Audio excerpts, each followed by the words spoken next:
Good evening, America. My name is Britt, and I have the honor of serving the people of the great state of Alabama in the United States Senate. However, that's not the job that matters most. I am a proud wife and mom of 2 school-aged kids. My daughter Bennett and my son Ridgway are why I ran for the Senate. I'm worried about their future and the future of children in every corner of our nation. And that's why I invited you into our home tonight. Like so many families across America, my husband Wesley and I just watched President Biden's State of the Union address from our living room. And what we saw was the performance of a permanent politician who has actually been in office for longer than I've been alive. One thing was quite clear, though. President Biden just doesn't get it. He's out of touch. Under his administration, families are worse off, our communities are less safe, and our country is less secure. I just wish he understood what real families are facing around kitchen tables just like this one. You know, this is where our family has tough conversations. It's where we make hard decisions. It's where we share the good, the bad, and the ugly of our days.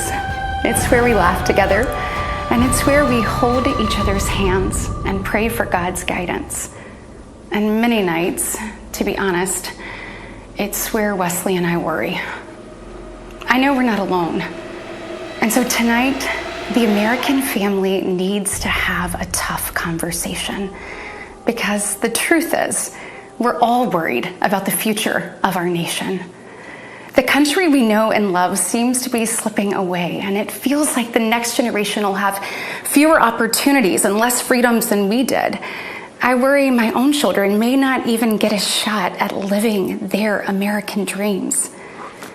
My American dream allowed me, the daughter of 2 small business owners from rural Enterprise, Alabama, to be elected to the United States Senate at the age of 40.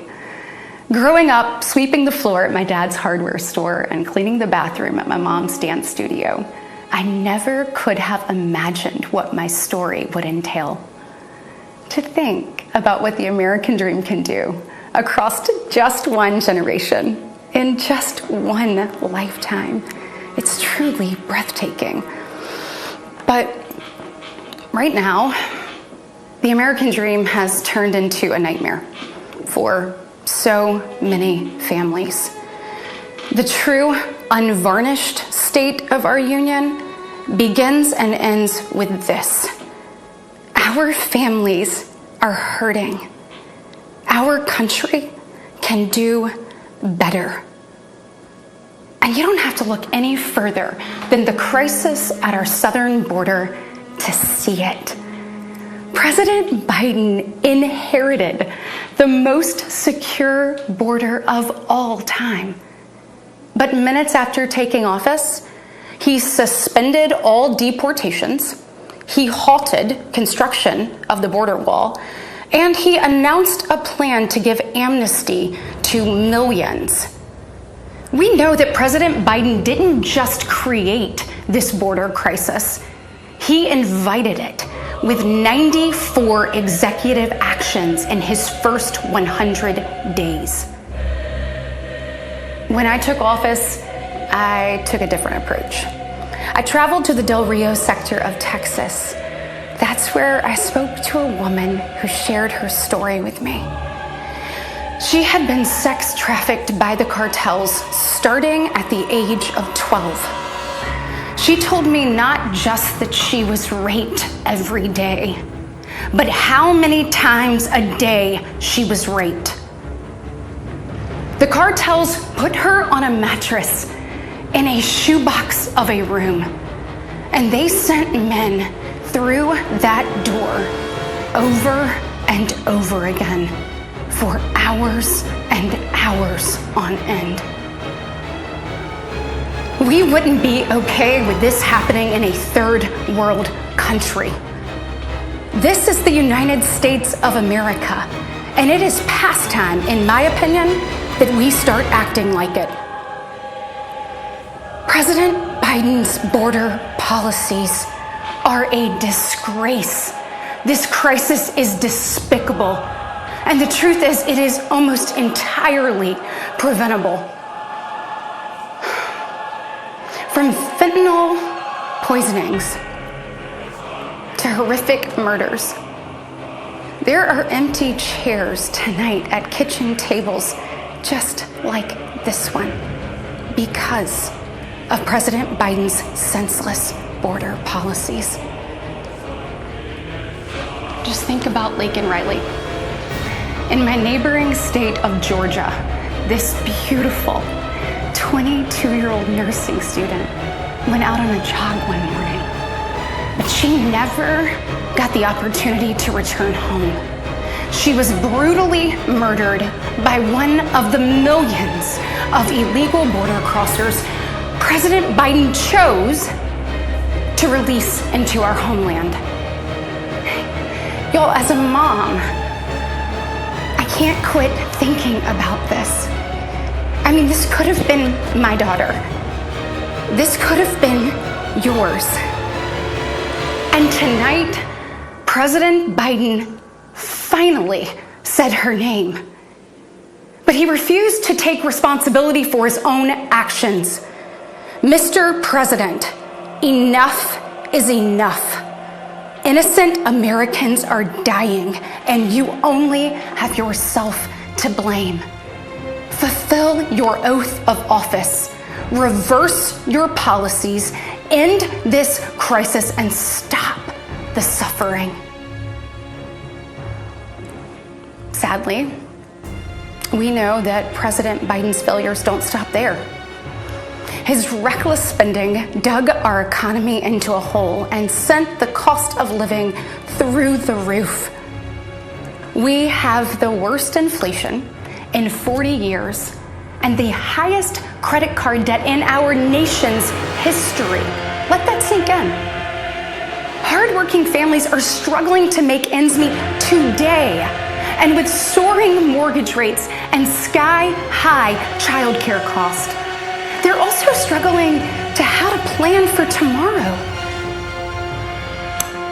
The American people are scraping by while President Biden proudly proclaims that Bidenomics is working. Goodness, y'all, bless his heart. We know better. I'll never forget stopping at a gas station in Chilton County one evening. The gentleman working the counter told me that after retiring, he had to pick up a job in his 70s so that he didn't have to choose between going hungry or going without his medication. He said, I did everything right. I did everything I was told to do. I worked hard, I saved, I was responsible. He's not alone. I hear similar concerns from fellow parents, whether I am walking with my friends or whether I'm at my kids' games. But let's be honest, it's been a minute since Joe Biden pumped gas, ran a carpool, or even pushed a grocery cart. Meanwhile, the rest of us see our dollar and we know it doesn't go as far. We see it every day. And despite what he tells you, our communities are not safer. For years, the left has coddled criminals and defunded the police, all while letting repeat offenders walk free. The result is tragic, but foreseeable. From our small towns to America's most iconic city streets, life is getting more and more dangerous. And unfortunately, President Biden's weakness isn't just hurting families here at home. He is making us a punchline on the world stage. Look, where I'm from, your word is your bond. But for 3 years, the president has demonstrated that America's word doesn't mean what it used to. From abandoning our allies in his disastrous withdrawal from Afghanistan, to desperately pushing another dangerous deal with Iran. President Biden has failed. We've become a nation in retreat. And the enemies of freedom, they see an opportunity. Putin's brutal aggression in Europe has put our allies on the brink. Iran's terrorist proxies have slaughtered Israeli, Jews, and American citizens. They've targeted commercial shipping, and they've attacked our troops nearly 200 times since October, killing 3 U.S. soldiers and 2 Navy SEALs. Meanwhile, the Chinese Communist Party is undercutting America's workers. China is buying up our farmland, spying on our military installations, and spreading propaganda through the likes of TikTok. You see, the CCP knows that if it conquers the minds of our next generation, it conquers America. And what does President Biden do? Well, he bans TikTok for government employees, but creates an account for his own campaign. Y'all, you can't make this stuff up. Look, we all recall when presidents faced national security threats with strength and resolve. That seems like ancient history. Right now, our commander-in-chief is not in command. The free world deserves better than a dithering and diminished leader. America deserves leaders who recognize that secure borders, stable prices, safe streets, and a strong defense are actually the cornerstones of a great nation. Just ask yourself, are you better off now than you were 3 years ago? There's no doubt we're at a crossroads, and it doesn't have to be this way. We all feel it. But here's the good news. We, the people, are still in the driver's seat. We get to decide whether our future will grow brighter or whether we'll settle for an America in decline. Well, I know which choice our children deserve, and I know the choice the Republican Party is fighting for. We are the party of hard-working parents and families, and we want to give you and your children the opportunities to thrive. And we want families to grow. It's why we strongly support continued nationwide access to in vitro fertilization. We want to help loving moms and dads bring precious life into this world. Wesley and I believe there is no greater blessing in life than our children. And that's why tonight, I want to make a direct appeal to the parents out there, and in particular to my fellow moms, many of whom I know will be up tossing and turning at 2 a.m., wondering how you're going to be in 3 places at once and then somehow still get dinner on the table.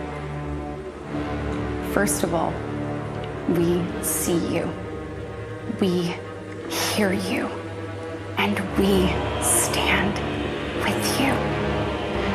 I know you're frustrated. I know you're probably disgusted by most of what you see going on in Washington, and I'll be really honest with you, you're not wrong for feeling that way. Look, I get it. The task in front of us isn't an easy one, but I can promise you one thing. It is worth it. So I am asking you, for the sake of your kids and your grandkids, get into the arena. Every generation has been called to do hard things. American greatness rests in the fact that we always answer that call. It's who we are. Never forget, we are steeped in the blood of patriots who overthrew the most powerful empire in the world. We walk in the footsteps of pioneers who tamed the wild. We now carry forward the same flame of freedom as the liberators of an oppressed Europe. We continue to draw courage from those who bent the moral arc of the universe. And when we gaze upon the heavens, never forget that our DNA contains the same ingenuity that put man on the moon. America has been tested before, and every single time we've emerged unbowed and unbroken. Our history has been written with the grit of men and women who got knocked down. But we know their stories because they did not stay down. We are here because they stood back up. So now it's our turn, our moment to stand up and prove ourselves worthy of protecting the American dream. Together, we can reawaken the heroic spirit of a great nation. Because America, we don't just have a rendezvous with destiny. We take destiny's hand and we lead it. Our future starts around kitchen tables just like this, with moms and dads just like you. And you are why I believe with every fiber of my being that despite the current state of our union, our best days are still ahead. May God bless you, and may God continue to bless these United States of America.